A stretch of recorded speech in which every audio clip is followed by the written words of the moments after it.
신약성경 디모데후서 3장 15절부터 4장 5절까지의 말씀입니다. 3장 15절부터 4장 5절까지 한 절씩 교독하도록 하겠습니다.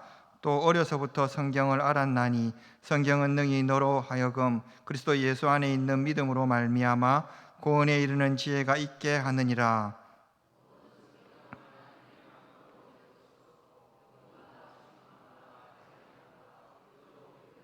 이는 하나님의 사람으로 온전하게 하며 모든 선한 일을 행할 능력을 갖추게 하려 함이라.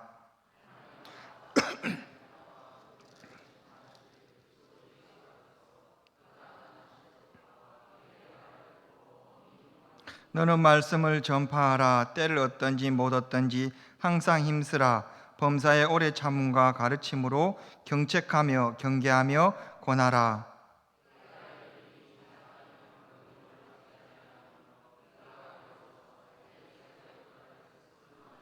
또 그 길을 진리에서 돌이켜 허탄한 이야기를 따르리라. 그러나 너는 모든 일에 신중하여 고난을 받으며 전도자의 일을 하며 내 직무를 다하라. 아멘. 1년에 한 번씩 이렇게 출판되는 도서가 있는데 한국교회 트렌드라는 책이에요. 그래서 2025년 버전에 보면 2025년 기준으로 이 세상 사람들이 한국 교회, 이 기독교를 얼마나 신뢰하느냐라는 것을 조사를 했는데 포르테이즈가 어떻게 나왔냐 하면 한국 교회에 대한 이 신뢰도가 11.5% 나왔다고 합니다. 그렇게 높지가 않죠. 100이라고 한다면 10분의 1 정도밖에 되지 않는 거예요. 다른 통계도 이렇게 찾아봤는데 대략 한 20%에서 10% 정도의 차이인 것 같아요. 그러니 우리가 이 전도지를 나누어 주면 10명 중에 8명 정도는 이 기독교인 교회에 대해 그렇게 안 좋은 감정을 가지고 있다는 것을 알 수가 있는 것 같아요.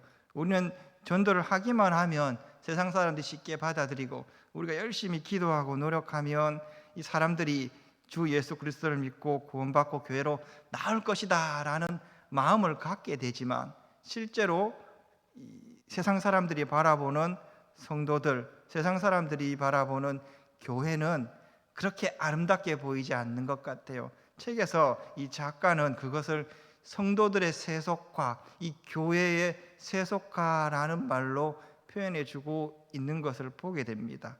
이래할 때 여러분, 우리는 사실 그렇게 세상에 대해서 크게 관심이 없고 내 믿음, 내 성령 충만함, 그리고 내 열정만을 생각할 뿐이지 사람들의 시선을 그렇게 평가를 냉정하게 한번 생각해 보지는 않는 것 같아요. 그럼에도 불구하고 이제는 우리가 사실 우리들의 문제를 한번 들여다볼 필요가 있는 것 같아요. 교회가 부흥하지 못하는 것, 그리고 교회가 성장하지 못하는 것, 교회는 늘 세상 사람들이 그리고 세상이 그리고 환경이라는 말을 하지만 먼저는 우리 자신들의 모습을 한번 바라볼 필요가 있는 것 같아요. 우리 교회의 모습은 어떤가?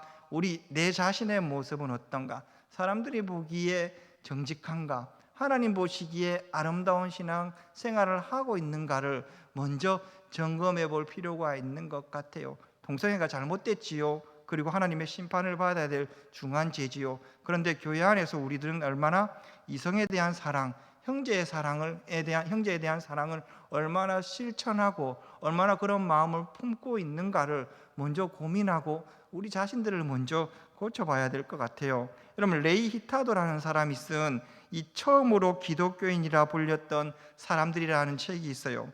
처음으로 기독교인이라 불렸던 사람들이 있는데 이 책의 내용은 이 로마 이 제국 시대 당시에 기독교는 가장 박해받는 종교였고 기독교인들은 가장 탄압받는 민족의 사람들이었음에도 불구하고 점차적으로 로마가 기독교화 되어가고 마지막에는 이 복음이 온 세상, 온 로마를 이 점령하는 상황에 이르렀을 때 왜 이러한 일이 발생했는가라고 할 때 이 레이 히타도는 한마디로 이렇게 표현해요. 이 초대 교회의 모습은 세상이 보기에 불편하면서도 동시에 매력적이었다.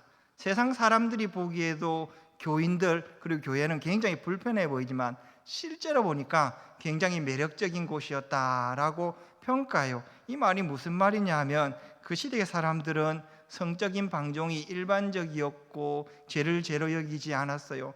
아이가 태어나면 마음에 안 들면 죽이기도 하고, 그리고 음주와 악행과 폭행과 이 범죄함이 일상화되었으면서도 그것을 죄로 여기지 않는 가운데 오직 예수 그리스도를 믿는 사람들과 그 믿음의 공동체는 하나님의 이 말씀에 근거하며 살아갈 때 로마 사람들이 보기에 굉장히 그들이 보기에는 불편한 거예요. 그들과 같이 똑같이 행동하지 않고 타락하지도 않고 자기만의 방식으로 하나님의 말씀을 지키며 살아가는 것이 그들은 굉장히 불편했음에도 불구하고 생각해 보니 굉장히 매력적이었던 것 같아요. 그러한 가운데 그들은 자신은 타락했는데 자신의 자녀들이 자라면서 결혼을 시켜야 돼요. 그런데 주위를 둘러보니 그렇게 아름답게 배우자로 만들 사람들이 존재하지 않는 거예요.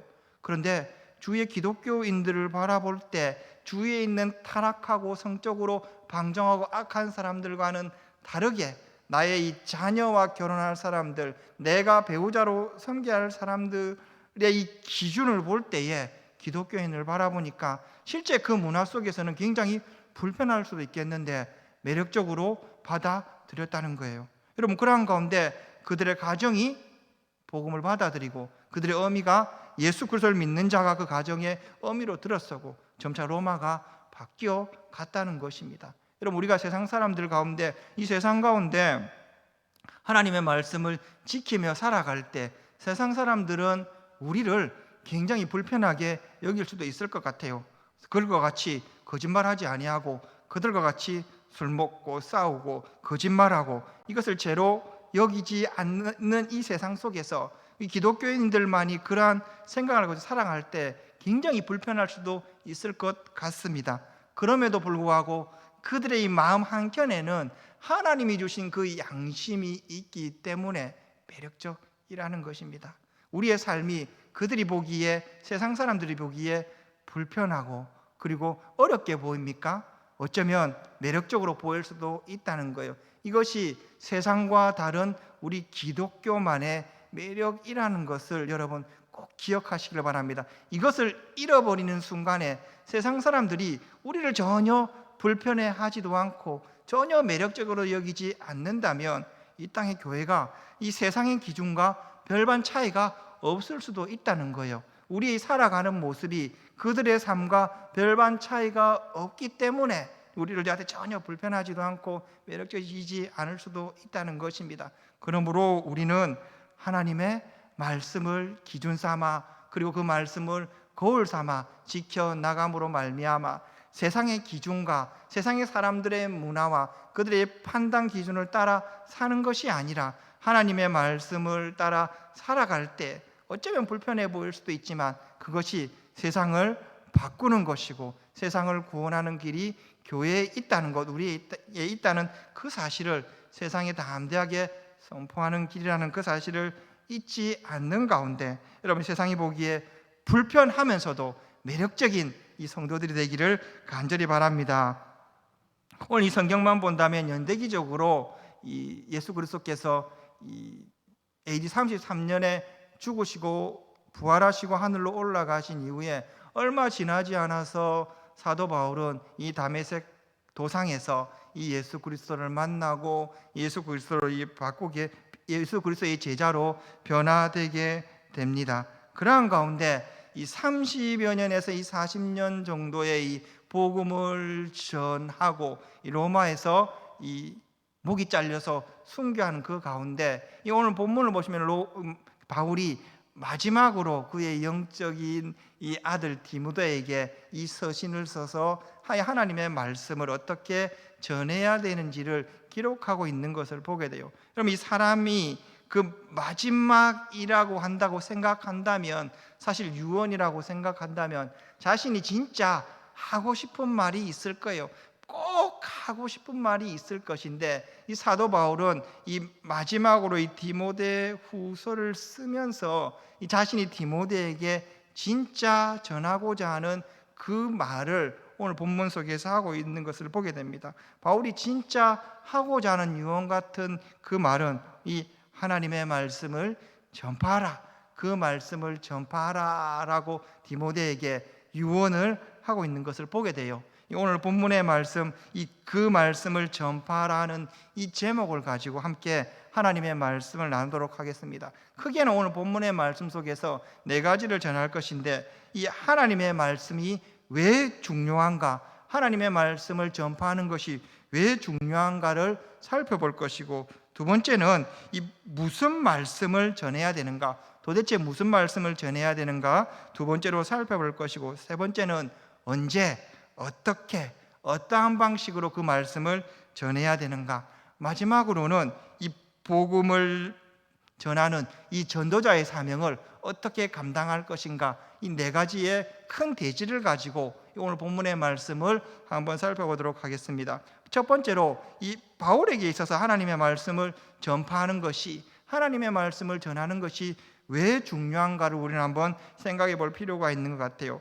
이 대략적으로 사도 바울이 예수 그리스도를 만난 이후에 복음을 전한 횟수를 따져본다면 여러 주경학자들의 이야기가 있지만 30에서 한 40여 년 정도를 쉬지 않고 하나님의 말씀을 전했습니다. 그리고 이 말씀을 전할 때 바울은 로마 감옥에 연금이 된 상태였어요. 그럼에도 불구하고 사도 바울은 일평생을 하나님의 말씀을 전했음에도 불구하고 그것으로도 충분하게 복음을 전했다라고 생각하지 않았던 것 같아요. 여러분, 그리고 그가 왜 이와 같은 마음을 가지고 복음의 열정을 가지고 복음을 전하는지, 하나님의 말씀을 전하는지를 4장 1절에서는 이렇게 말씀하고 있습니다. 하나님 앞과 살아있는 자와 죽은 자를 심판하실 그리스도 예수 앞에서 그가 나타나실 것과 그 나라를 두고 엄히 명하노니라고 말씀하면서 사도 바울은 자신을 포함한 모든 사람들이 하나님 앞에 설 날이 있다는 거예요. 하나님의 심판대 앞에 설 날이 있기 때문에 예수 그리스도를 믿는 자는 하나님 앞에 섰을 때 의와 상급의 심판을 받을 것이지만, 예수 그리스도를 믿지 않는 자들은 반드시 하나님 앞에 영원한 불못에, 영원한 지옥의 심판을 받을 것을 알기 때문에 사도 바울은 아주 선명하게 그 복음을 전할 수밖에 없다라는 것을 이야기해 주고 있어요. 우리가 누군가에게 복음을 전할 때 우리는 어떻게 하나님의 말씀과 그 복음을 전합니까? 우리 교회 밥이 맛있다, 우리 교회 좋은 친구들이 있고, 우리 교회에 멋진 카페가 있다, 우리 교회가 아주 편리하고 좋은 곳이고 안락하고 시원하고 따뜻한 곳이다라고 전하지요. 그렇게 말할 때 그 복음을 듣는 사람들은 어때요? 복음이라고 말하는 그 말을 듣는 사람들은 마음이 너무 편해져요. 밥 한번 먹으러 가야지, 그래요, 거기 한번 가야지, 이런 마음이 들어요. 그런데 그들에게 이 말을 한다라고 하면 어떨까요? 예수 그리스도를 믿으면 천국 갈 것이고, 예수 그리스도를 믿지 않으면 영원한 심판에 떨어질 것입니다, 지옥에 떨어질 것입니다 라고 이 말을 할 때에 어떤 사람들이든 간에 극렬하게 저항을 해요. 내가 왜 지옥 가는데, 내가 왜 심판을 당하는데 라고 말해요. 그러나 성경은, 사도 바울은 분명하게 이야기를 해주고 있어요. 밥이 맛있다, 시원하다, 편리하다라고 아니라 오직 예수를 믿어야 구원받고, 예수를 믿지 않는 자 반드시 심판받는다라고 분명하게, 아주 선명하게 전하고 있는 것을 보게 됩니다. 이러한 사실을 사도 바울이 알고 인식하고 있기 때문에 고린도후서 11장 24절에서 27절의 말씀을 보시면 사도 바울은 이 사실을 전하지 않으면 안 되기 때문에 40에 하나 감한매를 5번이나 맞고 3번 태장을 맞고 1번 돌에 맞고 3번 파선하고 일주일 동안 바다에 헤매고 강도와 이방인과 동족과 그리고 많은 고난과 고통을 감수하면서까지도 예수 그리스도를 믿어야지만 구원받는다는 이 사실을 담대하게 전하고 있는 것을 보게 됩니다. 그리고 이 말씀을 듣는 디모데에게 4장 5절에서 이렇게 말하지요. 너는 모든 일에 신중하여 고난을 받으라. 그리고 1장 8절에서 복음과 함께 고난을 받으라 라고 말합니다. 잘 한번 사도 바울이 무엇이 부족해서 이렇게 고난받으면서 복음을 전해야 했겠습니까? 그는 정확하게 인식하고 아주 선명하게 알고 있었기 때문이지요. 오직 예수 그리스도를 믿어야지만 구원받는다는 그 사실을 알고 있었기 때문에 복음을 전하지 않을 수가 없는 거예요. 여러분, 이 사도행전 14장의 말씀을 보시면 사도 바울이 르스드라에서 복음을 전할 때에 여러분 이 유대인들이 찾아와서 사도 바울을 돌로 치지요. 그리고 사도 바울이 죽은 줄 알고 성 밖에 내다 버립니다. 내다 갖다 버려요. 그리고 이 바울의 이 동력자들이 바울을 쭉 둘러 앉았을 때 정말 기적과 같이 죽었던 바울이 다시 일어나요. 그리고 이튿날 다시 루드스라 성 안으로 들어가서 복음을 담대하게 선포하는 것을 보게 됩니다. 무엇 때문에 그럴까요? 죽도록 머리가 깨지면서 맞고 생명의 위험을, 실제로 죽었을지도 모르는 그런 위험 가운데서도, 많은 환난과 어려움 가운데서도 고난을 감수하며 복음을 전할까요? 알고 있었기 때문이지요. 아주 선명하게 오직 예수 그리스도를 믿는 자만이 구원받고 오직 예수 그리스도를 믿지 않는 자는 영원한 심판에 떨어진다는 그 사실을 아주 분명하게 확실하게 알고 있었기 때문에 복음을 전하지 않을 수가 없었다는 것입니다. 사랑하는 성도 여러분, 우리는 예수 그리스도를 믿고 구원받은 사람입니다. 이 교회에 밥이 맛있어서, 이 장소가 편안해서 오지 않았어요. 하나님의 말씀을 들음으로 말미암아 선명한 예수 그리스도의 그 은혜를 받고 그것이 확실하다는 그 믿음 가운데 복음을 전하기 위해 은혜 받기 위해 이 자리에 오셨다는 이 사실을 꼭 기억하는 가운데 때를 얻든지 못 얻든지 이 세상에 나아가서 그 말씀, 살아있는 하나님의 말씀을 담대하게 선포하는 우리 인동교회 성도 되기를 간절히 바랍니다.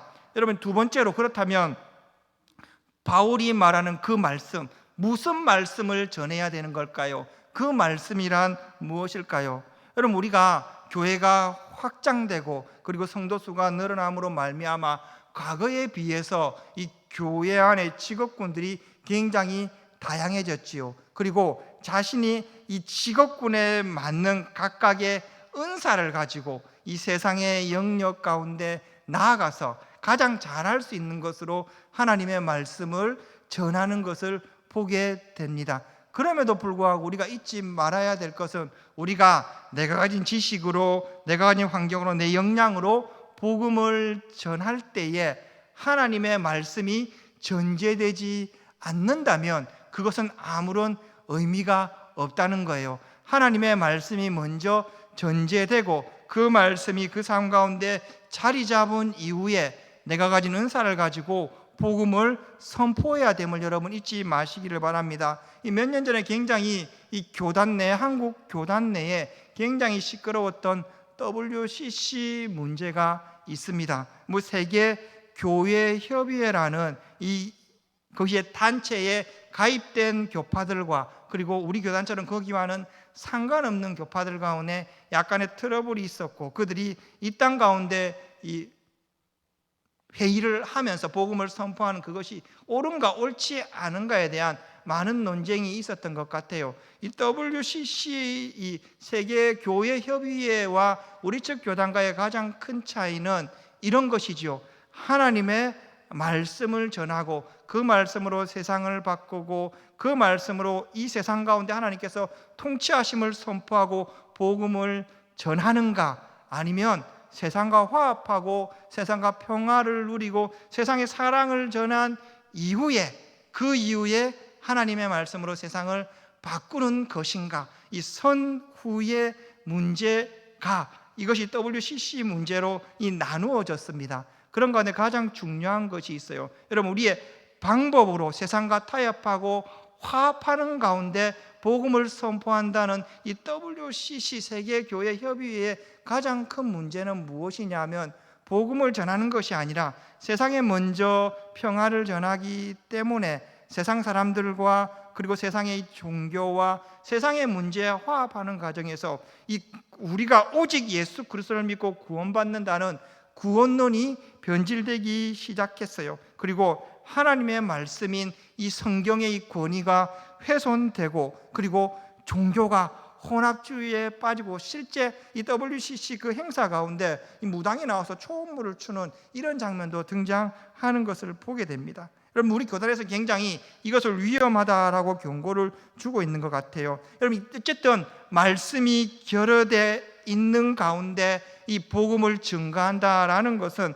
항상 이런 하와 위험이 늘 내포되어 있음을 기억해야 될 것입니다. 그런 가운데 사도 바울은 2절에서 너는 말씀을 전파하라 라고 말씀해 주고 있어요. 너는 말씀을 전파하라 라고 할 때 원어에는 정관사가 붙어서 그 말씀을 전파하라 라고 말씀해 주고 있어요. 그 말씀을 전파하라 할 때 이 디모데 후서 안에서 그 말씀이란 것이 어떤 의미를 가지고 있는지를 한번 살펴볼 필요가 있는 것 같아요. 바울이 전파하라는 그 말씀의 첫 번째는 여러분 이 3장 16절의 말씀을 보시면 이렇게 되어 있어요. 모든 성경은 하나님의 감동으로 된 것으로 라고 말하면서 성경은 사람이 쓴 것처럼 보이지만 사람이 손을 움직여서 썼지만 그 원래 원저작자는 성령님이시고 성령님의 감동된 사람이 이 사람을 통해서 하나님의 말씀이 기록되었다라는 것을 이야기해 주고 있어요. 우리가 읽는 이 성경의 말씀은 사람이 썼지만 원저자는 하나님이시라는 것을 이야기해 주고 있고 이것이 성경의 권위이고 이것을 훼손하는 어떠한 것도 우리는 용납해서는 안 된다라고 말해주고 있어요. 여러분 어때요? 우리가 은사라는 것이 있어요. 간혹가다 꿈을 꿀 수가 있어요. 그죠? 꿈을 꿨는데 그것이 맞아요. 그리고 내 삶 가운데 어떤 체험이 있어요. 그것을 간증이라는 이름으로 다른 사람들에게 이야기를 해요. 그런데 그것을 듣는 사람들은 어떻게 들을까요, 여러분? 아, 하나님께서 일하셨고 하나님께서 큰 은혜를 주셨으니까 이렇게 되었구나라고 받아들였으면 좋겠는데 대부분의 그런 간증을 듣는 사람들은 나도 그와 같은 꿈을 꿔야지, 나도 저와 같이 행동해야지라는 이런 마음을 가지고 있는 거예요. 마치 있지요. 어떤 사람들의 이 신앙의 결과물이 그것이 하나님의 일일 수도 있고 하나님의 일이 아닐 수도 있음에도 불구하고 모든 사람들에게 동일하게 임하는 하나님의 말씀인 것처럼 포장되는 경우가 많이 있다는 거예요. 이것을 일반화의 오류라고 하잖아요. 그것을 성경에 대입해서는 안 된다는 것입니다. 여러분, 제가 옛날에 꿈을 하나 꿨어요. 꿈을 하나 꿨는데 꿈속에서 우리 교회의 찬양대의 지휘자 간사님이 마티즈를 타고 갔는데 그랜저를 콱 그렇게 들이받는 꿈을 꿨어요. 팍 들이받는 꿈을. 제가 생각하기에 이거 개꿈이구나. 이거 뭐 이런 일이 있는. 그 다음 주일날 가서 이 간사님에게 무슨 일 없습니까? 하니까 나 교통사고가 났대요. 제가 마티즈를 타고 갔는데 그랜저를 받았대요. 와, 나는 신령한 사람일까요? 아니에요. 근데 꿈이 그 사람의 삶의 결과를 바꿀 수가 없는 거예요. 그냥 꿈을 꾼 거예요. 그것이 하나님의 말씀도 아닌 거예요. 그것이 아무것도 없는 거예요. 여러분, 그러한 가운데 하나님의 말씀은 사람이 썼지만 하나님의 감동으로 원래의 저자는 하나님이시라는 이 사실을 믿고 하나님의 말씀만을 전할 것을 이야기해 주고 있습니다. 내 경험, 내 간증, 내가 어떤 것, 이것이 하나님의 말씀을 넘어서는 순간에 그것이 하나님의 말씀인 것처럼 말하며 누군가의 마음을 움직이려 할 때 그것은 굉장히 위험한 것이고 이단일 수도 있다는 것을 이야기해 주고 있어요. 바울이 말하는 그 말씀을 전하러 갈 때 그 하나님의 말씀의 두 번째는 무엇이냐 하면 3장 17절의 말씀을 보시면 이는 하나님의 사람으로 온전케 하며 모든 선한 일을 행할 능력을 갖추게 하려 함이라 라고 말씀해 주고 있어요. 하나님의 말씀인데 선한 일을 행할 능력이라고 할 때 이 선한 일이라는 것이 도덕적으로 윤리적인 이야기를 하는 것이 아니라 하나님이 기뻐하시는 삶의 방향, 하나님이 기뻐하시는 일을 이야기해 주고 있고, 모든 사람들은, 모든 아담의 후손들은 사실 태어나면서부터 하나님이 기뻐하는 선한 일을 할 수 있는 능력을 상실한 채로 태어나요. 그 원죄를 가지고 있기 때문에 절대로 하나님이 기뻐할 수 있는 일을 하지 못해요. 이것이 모든 아담의 후손이 가진 이 딜레마이고 아픔이지요. 그럼에도 불구하고 하나님의 말씀 가운데 예수 그리스도를 만난다면 우리가 선하지 않음에도 불구하고 예수 그리스도께서 선하시기 때문에 구원받은 우리는 이전에는 죄를 죄로 여기지 아니하고 죄가 죄인지 몰랐다면 예수 그리스도를 믿고 구원받음으로 말미암아 죄가 죄인지를 알게 되는 거예요. 그리고 예수 그리스도를 믿고 의지하며 나아가 하나님 보시기에 어렵지 않지만 어렵다라고 여김받는 존재로 바뀔 수가 있다는 것입니다. 그것이 하나님의 말씀이라는 것을 이야기해 주고 있어요. 그와 같은 이야기를 15절에서 그리스도와 예수 안에 있는 믿음으로 말미암아 구원에 이르는 지혜가 있게 함이라 라고 말하면서 하나님의 말씀으로 말미암아 구원에 이르는 지혜를 우리에게 허락하여 주셨음을 오늘 본문이 우리들에게 말씀해 주고 있습니다. 바울이 전하라고 한 그 말씀은 무엇입니까, 여러분? 하나님의 감동으로 기록된, 하나님이 기록된 말씀입니다. 그리고 그 말씀은 우리를 살리는 생명의 말씀이라는 이 사실을 믿는 가운데 이 세상에 나아가서 살아있는 생명의 그 말씀을 담대하게 선포할 수 있는 우리 인동교회 성도들 되기를 간절히 바랍니다. 여러분, 세 번째로, 그렇다면 그 말씀을 언제 어떻게 전해야 되는가, 그 말씀을 언제 어떻게 전해야 되는가를 한번 살펴보도록 하겠습니다. 여러분, 이 기독교 영성작가 루시 쇼라는 사람이 쓴 내 영혼의 번지 점프라는 IVP에서 나온 책이 있습니다. 내 영혼의 번지 점프라는 책이 있는데 그 안에 이 루시 쇼라는 이 여인의 이 아버지에 대한 이야기가 기록되어 있어요. 루시 쇼의 이 아버지는 이 20세기 초에 이 솔로몬 군도에서 이 섬을 돌아다니면서 이 복음을 전했던 어료 선교사였는데 20세기 초만 하더라도 이 아직까지 솔로몬 군도 안에서 미개인들이, 원시인들이 많았고 식인종들이 많았다고 합니다. 특별히 이 루시 쇼의 이 아버지가 이 섬을 돌아다니면서 복음을 전할 때에 같이 복음을 전하는 이 3명이 실종되는 사건이 있었어요. 그런 가운데 그럼에도 불구하고 두려워하지 아니하고 이 루시쇼의 이 아버지는 섬을 돌아다니면서 복음을 전하고 특별히 캐널 섬이라는 곳에 가서 그곳에서 그 식인종들에게 초대를 받았다라고 해요. 그 가운데 이렇게 앉아 있는데 그들이 이 화덕에서 이 고기를 이렇게 꺼내오더래요. 그런데 의사인 그가 보기에 단번에 알아본 것은 그것이 사람의 넓적다리라는 것을 알았대요. 그리고 딱 생각나는 것이, 와, 얼마 전에 잡혀갔던 나와 같은 믿음의 동력자들이 이곳에서 이와 같은 비참한 일을 경험하게 되었구나라는 놀랍고 이 두려운 마음이 그 마음에 생겼다라고 합니다. 자신의 동력자들의 이 타 죽은 그 시체가 고기로 나오는 거예요.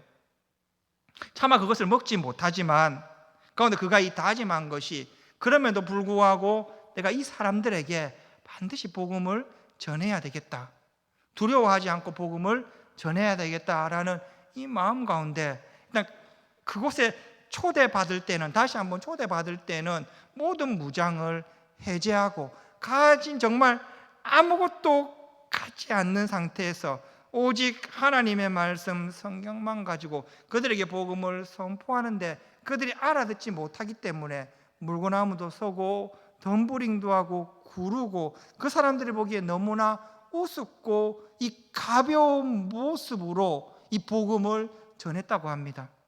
그 작가가 이야기하기를 그의 아버지가 웃음을 전한 그것은 사실 하나님께서 세상을 창조하셨을 때 하나님 보시기에 심히 좋았더라라는 그 웃음과 같았다라는 표현을 해주고 있어요. 타락한 가운데 악한 이들 가운데 포기하지 아니하고 하나님의 웃음을 전했을 때에, 하나님의 말씀을 전했을 때에 이 솔로몬 군도가 이 복음화되는 놀라운 기적의 역사가 이 한 사람을 통해서 일어나게 되었다라고 말씀해 주고 있어요. 여러분 4장 2절을 보시면 때를 얻든지 못 얻든지 항상 힘쓰라라고 말해주고 있어. 언제 힘쓰라라고 말할 때에 때를 얻든지 못 얻든지, 전하기에 좋거나 나쁘거나 상황이 어떻거나 상황이 힘들거나 어떻거나 상관없이 항상 전할 말을 준비한 가운데 담대하게 복음을 선포하라라고 말씀해 주고 있습니다.